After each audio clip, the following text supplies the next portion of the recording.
This is CSCI 212, Object-Oriented Programming in Java. My name is Junaid Akinlar. I will be your instructor for the course. Here is the grading scheme. We have exam 1, 20%, exam 2, 25%, and a final that will be 35%. And finally, each and every one of you has a lab section where you will be getting 20% of your total score. My office hours are Wednesdays from 10 a.m. to 1 p.m. at Queen's Hall. My room number is 205. Here are some of the recommended books and online resources that could be useful for the course. The first one is freely available. Here is the website for it. So if you go to this website, Introduction to Programming Using Java by David J. Eck, you could either use the online book that's been put out here, or there are PDF versions and example codes provided by the author for the book that you could download and use. There are also other books and online resources like that. Lots of online resources that I have listed in here. And finally, there is this Java online compiler that you could use if you do not have a development environment at the time. So as you can see, this is an online compiler. You write your code and then just say execute. It's going to compile and execute the code, and you're going to see the output in here. So this is a program that declares three integers and then prints the sum of those two numbers on the screen. Here is some history about Java and different versions of Java.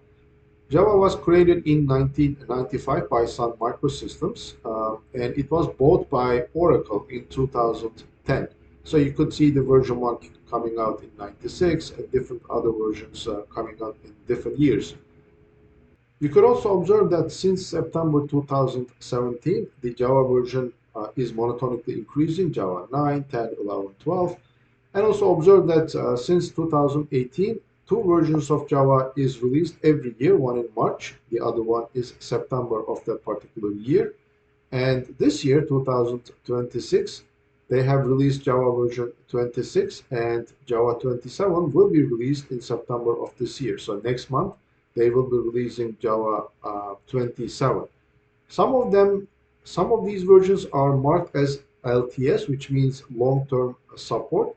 And the latest long-term support was released in September of 2025, Java 25. And that would be the one that I will be recommending you to download and install if you have your own laptop or PC. So why learn Java? It is a cross-platform programming language. It means it works on different platforms.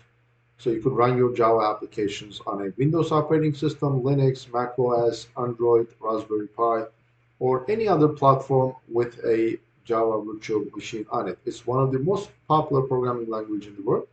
It is easy to learn and simple to use, open source and free.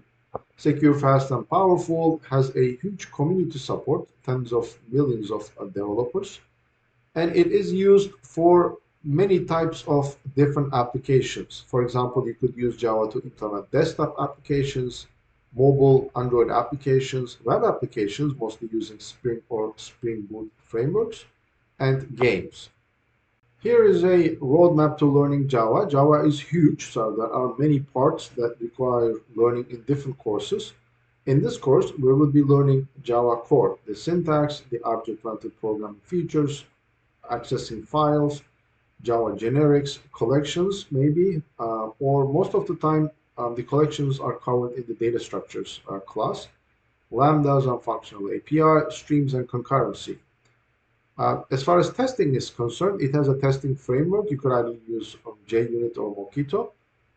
We will be touching upon desktop application development using Swing, but there is also a more popular um, graphical user interface design framework called JavaFX. Maybe after this class, you could learn it on your own. You can also use Java to implement Android mobile applications. You can use Java to connect to databases and perform database operations using JDBC, which is Java Database Connectivity, which I am using in my 331 database systems course. So if you take 331, you would be implementing a Java application using JDBC that talks to a database to perform some database operations. Java is also used to implement server-side web applications using frameworks such as Spring or Spring Boot. So for this, you need to take a server-side web development course.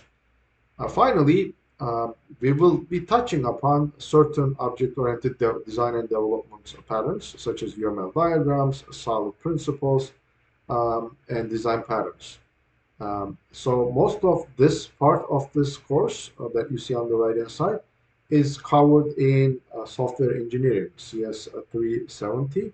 But I would also be touching some of these materials in the course as we progress. So how do we run our Java programs? Java is a compiled programming language. It's not an interpreted programming language. This means that a Java program must be compiled first into an executable format before it can be executed. There are two types of compilation strategies. Programming languages such as C, C++, Go, and Rust are directly compiled into machine code, which is what we did in CS 111, if you remember. The alternative is to compile the code into a machine-independent format called bytecodes. This is the approach taken by Java. This makes the code portable across architectures and operating systems, but then requires a virtual machine to run on. This is called write once, run anywhere approach, WORA. Let's just briefly recall how we compiled our C++ programs. We have used a text editor to write the source code into a file, let's call app.cpp. We save it. Then we use the C++ compiler, G++, to convert the source code into an executable. So on a Windows machine, you would get app.exe as the executable code. Then you run it on top of the operating system. So if you remember, the executable is machine code or hardware specific. That means the code can only run on the particular CPU for which the code is compiled to. And it's also operating system specific, meaning that the compiled code can only run on the operating system in which it was compiled, which means if you compile this thing for a Windows operating system, your executable will only be able to run on the Windows operating system. If you compile it for Linux, it's only going to run Linux. If you compile it for Mac OS, it will only run on top of a Mac OS operating system. So it is not cross-platform, as you can see. Given that C++ programs are not cross-platform, one of the design goals of Java was to create a programming language that is cross-platform, which means the following. Let's say we save our source Java program in app.java and compile it using Javac, which is the Java compiler. Instead of compiling the source code into machine code, Java compiler compiles it into what's called bytecodes, which are independent of any specific architecture or CPU or operating system. So you get what's called app.class. That is a cross-platform executable bytecode. But then you can no longer run this executable on top of the operating system because it's independent of the operating system or the architecture. Now you need what's called a Java virtual machine to run it. So you take this app.java and run it on top of the Java virtual machine. So for every operating system or architecture, you now need a Java virtual machine. So when the Java virtual machine is available, you don't have to recompile this code to run it. This is called write once, run anywhere strategy. Given that Java programs run inside a Java virtual machine rather than on top of the operating system directly, made them slower compared to native programs. So to solve this problem, modern JVMs, Java Virtual Machines, are now equipped with a technique called just-in-time compilation, or JIT, where the JVM converts the bytecodes into underlying machine code at runtime so that it runs as fast as the native code. So therefore, most modern JVMs give you kind of a native code execution speed. So we could now say that Java is kind of almost as fast as the programming languages that directly compile into native code, like C, C++. Of course, this is, there will still be some performance hit due to, the Java program running on top of a JVM, but the difference is very small now as far as performance is concerned. Here are some Java terminology. The first one is JVM, which is the Java virtual machine that runs our bytecodes. The next one is JRE, Java Runtime Environment, which includes the JVM and the standard Java libraries, such as those for standard input-output, stream manipulation, file access, collections, networking, multi-threading, etc. So you can see that JRE contains JVM. So when you download the JRE for Java, it also has the JVM with it. And finally, JDK, which contains the development tools such as the Java compiler or debugger. So you can see when you download JDK, it includes JRE, which includes a JVM. So if you have your own machine, you have to install the JDK, the development kit. How do we install the latest Java JDK? As of this recording, the latest long-term support JDK is Java 25, which was released on March 2026. Here's the website for it. So if you go to this website, this is what you're going to see. So you can see JDK 25. You need to download the version for your own operating system. So I have a Windows operating system, so that's why I am installing the Windows version of it. But if you have Mac OS or Linux, then you could download the version for the particular operating system that you're using. So once you download and install this thing, it will be installed in, at least on the Windows, it's installed in C program files Java JDK 25. And here it is. So this is C program files Java and JDK 25. After you install the JDK, make sure that you create an environment variable named Java home and have it point to this directory. So C program file Java JDK 25 is the directory where you have installed Java 25. Java home should be pointing to this directory. This allows other programs and tools to locate the necessary Java tools and libraries needed for development or execution of Java programs. Here is a list of popular integrated development environments or IDEs for Java. Eclipse is very popular. It's free. You could download and use it. IntelliJ IDEA is also very popular and widely used. It is commercial though, but it is free for students. So as a student, you could download and use IntelliJ freely throughout your student life. And it's an excellent development environment. And there are others that are listed in here. But what I would be using is VS Code. It's just an editor. It's not a development environment.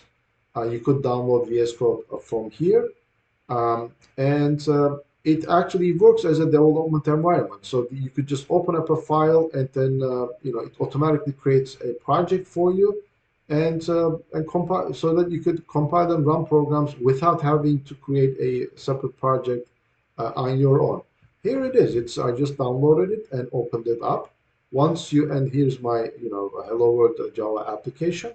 One thing you need to do once you, in order to compile and run this thing, is to install extension pack for Java. This is an extension that has to be installed so that you could, run and compile and debug Java programs directly from within the VS Code editor. All right. So here the app.java, and I can now just run it by pressing this button. Visual Studio Code now automatically creates me a project, compiles the code, and runs it. And I can now see Hello World on the screen. That's what I would be using in this class. So it's up to you what to use. You could use either VS Code, the way I'm doing it. You could use Eclipse, or you could use IntelliJ. When you're learning any programming language, my advice would be to go in this order, which is what we did in CS 111, if you remember. So we're going to look into first what are the primitive data types of this programming language. And as far as Java is concerned, the primitive data types would be Boolean, character, byte, short, integer, long, float, and double. Then we are going to look into how we read data from the keyboard and how we print things on the screen. Then operator, what are the operators of this programming language? How do I write expressions and statements? Then control statements, if else and switch. Then looping constructs, while, do, while, for. How do you write functions? How do you pass parameters? What are the compound data types of the programming language, such as strings and arrays? And finally, how do you access files? This is exactly what we did. This was the order I covered CS111. This is the procedural program. Then we will be moving into object-oriented programming features of the programming language, which would be how do we declare a class, how do we instantiate objects out of this class, what is encapsulation, what is inheritance, what is polymorphism, which are the fundamental concepts in object-oriented programming. Then we are going to look into event-driven programming, meaning we are going to write some graphical user interface-based applications using Java Swing. We will also look into some of the abstract data types or containers or collections in Java, such as lists and maybe sets. But the others are to be covered in CS 313, which is the data structure class. So in the data structures class, you will be learning everything all about all containers and how they are actually implemented, such as lists, stacks, queues, decks, priority queues, sets, and maps. And as time permits, we are going to look into some of the advanced features of Java, such as Lambda functions, streams, and functional programming features. So this completes our introduction to Java lecture. If you have any questions, please write them down in the comments section and I will be answering them.